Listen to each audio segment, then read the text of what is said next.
Good afternoon, everybody. As you can see, I have a number of folks here with me this afternoon.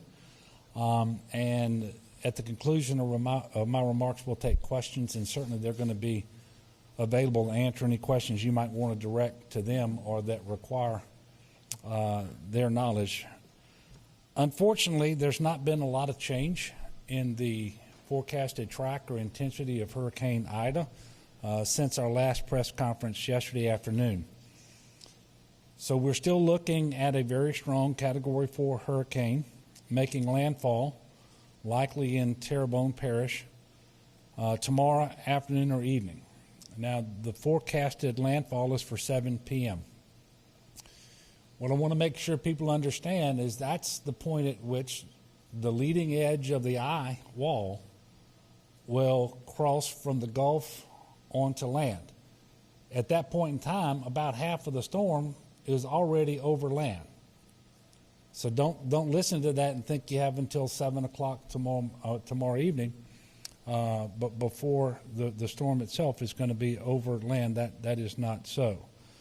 The wind speed at landfall is projected to be sustained in the neighborhood of 140 miles per hour. This is a very strong storm. Ben Schott of the National Weather Service is not here today. He is in New Orleans. He is working extremely hard, but I do have some of the most recent slides to put up and share with you. One of the things that you're going to see is just about the entire state is under some type of warning or watch. And so everybody out there needs to be very careful. I don't want folks who are further inland to be caught off guard because there's a potential for 110 mile per hour sustained winds as far north as the Louisiana-Mississippi line, but also from Lafayette through Baton Rouge to New Orleans and all points south, including the river parishes. And I would point out that 110 mile per hour wind, that is Category 2 strength winds. So that's a Cat 2 hurricane there. And so while the storm will weaken after it makes landfall, it is such a strong storm at the outset that it's going to be extremely powerful as far north as Baton Rouge and even further. We expect storm surge of 10 to 15 feet between Morgan City and the mouth of the Mississippi River, from 7 to 11 feet from the mouth of the river to Ocean Springs, Mississippi. And so if you just look at that geography, the storm surge will impact St. Mary Parish, Terrebonne Parish, Lafourche Parish, Jefferson Parish the most. But there will be impacts well away from that, and certainly Plaquemines Parish and St. Bernard will be challenged with storm surge as well. 8 to 16 inches of rain with locally higher amounts possible. And that higher amount could be 20 or more inches, and that's Sunday through Tuesday. And as a result, and by the way, there's a big confluence of all of these areas, but again, stretching from Lafayette through Baton Rouge over to New Orleans and points south, that's where they're expecting the heaviest rainfall. And you hate to make comparisons with other storms because every storm is different, but remember that last year with Laura, we had very strong winds extending through most of the state because of how strong it was and how large that storm was. Well, we're going to see something very similar with Hurricane Ida. With the rain amounts that I just mentioned, flash flooding is a very real concern, and this is a very large storm. One of the things the National Weather Service told us that from the center of the storm extending eastward, it could be up to 160 miles, and then another 120 or 130 miles over to the west. So you're looking at something that could be 300 miles long. River flooding is also possible, especially on the North Shore area. Now, we're catching a little bit of a break here because the rivers don't start off at flood stage, and we haven't had as much rainfall over the last couple of weeks as we had been experiencing earlier in the year. But it doesn't take many hours of rain that's falling at the rate that they're talking about before those rivers could be at flood stage. One of the things that we were told today by the National Weather Service during our Unified Command Group meeting is that they are extremely confident in the current track and the intensity as forecasted for Hurricane Ida. And you really don't hear them speaking very often about that level of confidence. So we can sum it up by saying this will be one of the strongest hurricanes to hit anywhere in Louisiana since at least the 1850s. We can also tell you that your window of time is closing. It is rapidly closing. And just like we said yesterday, by the time you go to bed tonight, you need to be where you intend to ride the storm out, and you need to be as prepared as you can be, because weather will start to deteriorate very quickly tomorrow. By 8 a.m., we expect tropical storm force winds to start to move into the inland across southern Louisiana. And while you've been preparing, so has the state, so has local government, and we have certainly had assistance from our federal partners. And I'll just give you some updates from state agencies at this time. I can tell you that the Department of Transportation has waived the hours of service for truckers responding to Hurricane Ida.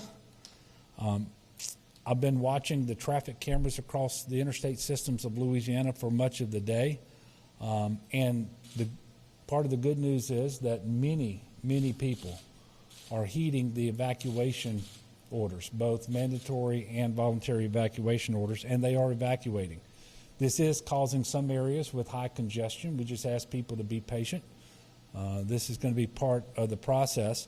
Everyone can do themselves a little favor by checking with 511la.org, or you can go to the 511LA app for traffic information. Find out if roads are closed, if detours are in effect, and if alternate routes are needed. At the present time, we have 137 coach buses in place in Louisiana, spread from Lafayette across east towards the New Orleans area and multiple vehicle staging areas. The vast majority of these resources will be focused on southeast Louisiana. We also have 19 paratransit buses, and they've already been assisting in the evacuation of a number of nursing homes.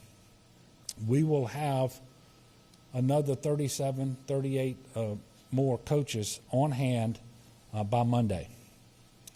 It is important to note that debris on the roadway and high water can occur at any time during the storm because of the impact of the wind and flood waters. DOTD crews may not be able to get to these locations to erect signs and barricades and provide warning before motorists experience these things. So please be mindful of this. Don't drive unless you have to once the weather gets bad. When there's water on the road and you're not 100% certain you know exactly how deep it is and what the current is, do not drive through it. Turn around. Don't drown. You should treat every down power line as if it's live and deadly. I can tell you that the CPRA is tracking 692 gates across the coastal zone. As of this morning's briefing, 246 of those gates were closed. And that's up considerably from yesterday's report. For just the second time in the history of the Hurricane Risk Reduction System in New Orleans, we will fully activate that system tomorrow morning. Coastal parishes across southeast Louisiana have been working extremely hard to shore up certain areas in their protection systems. For example, Terrebonne Parish is performing super SAC operations to shore up low-lying areas in Lower DeLarge. Lafourche Parish completed sandbag operations to shore up low areas on Reach K of its system in the Morganza to the Gulf levees.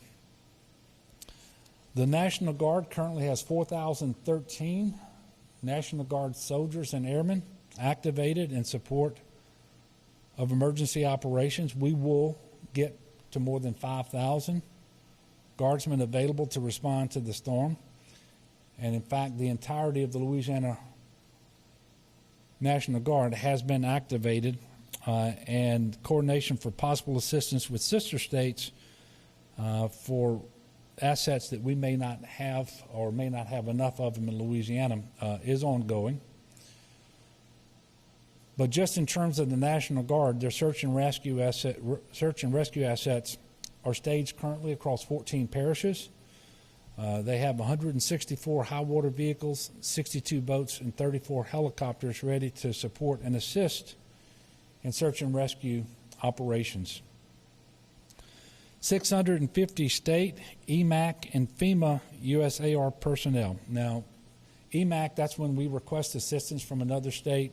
FEMA is when we receive, obviously, search and rescue individuals directly from the federal government. We have a total of 650 of these that will be in place by tonight. And the number of boats there, just with the Louisiana Fire Marshal's Office, for example, is 150 that are staged across South Louisiana. We have the potential to get to 900 such search and rescue people by Monday if needed. The Louisiana Sheriff's Association and the Alcohol and Tobacco Control have also committed their personnel and assets to search and rescue efforts. And the Fire Marshal's Office is also working with 2 volunteer boat search and rescue organizations as well as state partners, including the National Guard and Wildlife and Fisheries. And Wildlife and Fisheries currently has 169 agents with trucks and boats prepared, staged, and ready for movement.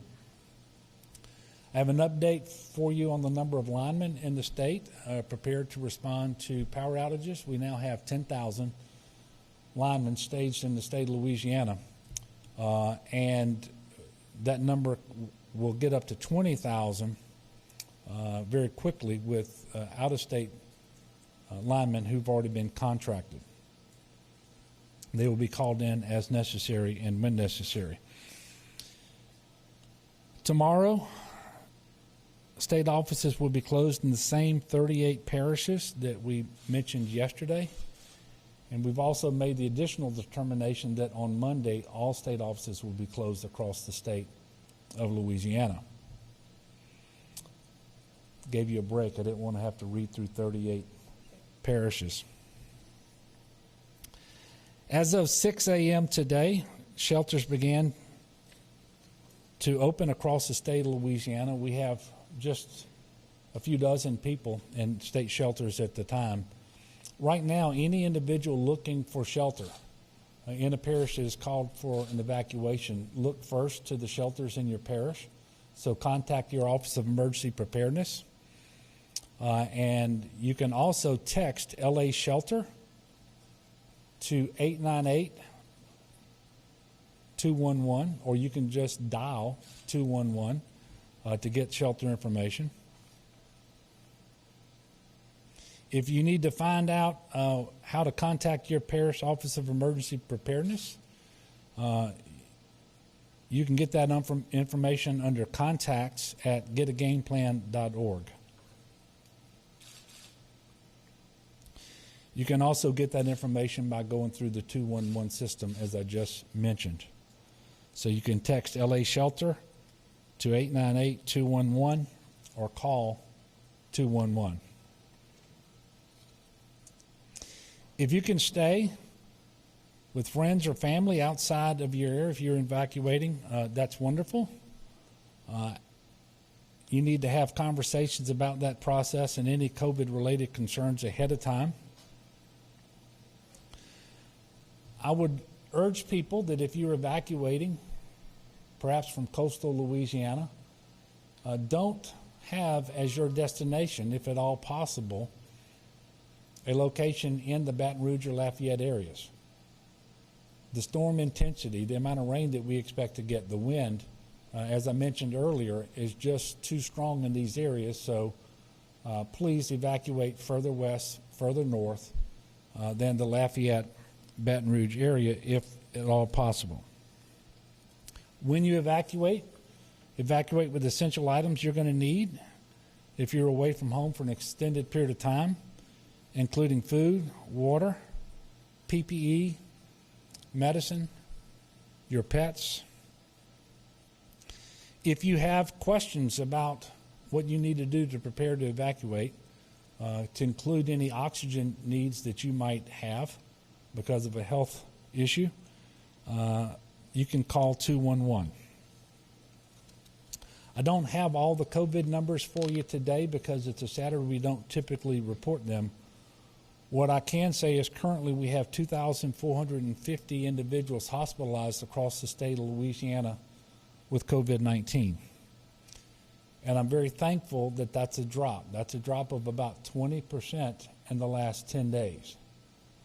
And that's very helpful going into this hurricane, especially since we know that the evacuation of our hospitals is not an option. But that still puts us in a very precarious position because that 2,450 people is still higher than the amount we had hospitalized at any time in the 3 surges prior to the current 4th surge. And as I close out and prepare to take your questions, I just want to talk to the people of Louisiana. I know that tomorrow, for many people, is a very difficult anniversary. It is the 16th anniversary of Hurricane Katrina. I'm also aware that it's very painful to think about another powerful storm like Hurricane Ida making landfall on that anniversary. But every storm is different. They all bring their own challenges. But I also want you to know that we're not the same state that we were 16 years ago. We have a hurricane risk reduction system in place because of the generosity of the people of the United States of America that we didn't have before. And outside of that hurricane risk reduction system, we also have tremendous investments in protection across South Louisiana with levees and gates and pumps. And having said all that, this system is going to be tested. There's no doubt. The people of Louisiana are going to be tested. But we are resilient and tough people. And we're going to get through this.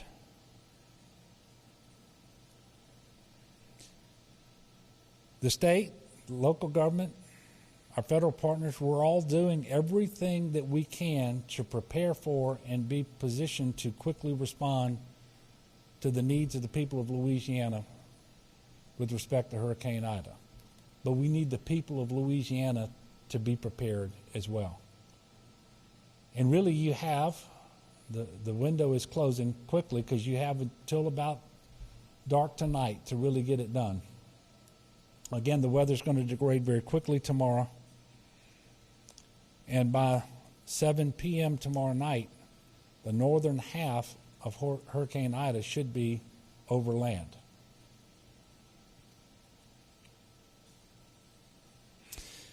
Please monitor the weather. Pay close attention to local authorities. Heed their guidance. Be safety-minded. Many people are going to lose electricity. That electricity can be out for a long time. And yeah, the absence of air conditioning can just make you uncomfortable. But if you get out there and you work too hard, you can end up, and you don't have an opportunity to cool off, you can end up with heat exhaustion. If you operate a generator in a way that's not safe, you can die from carbon monoxide poisoning.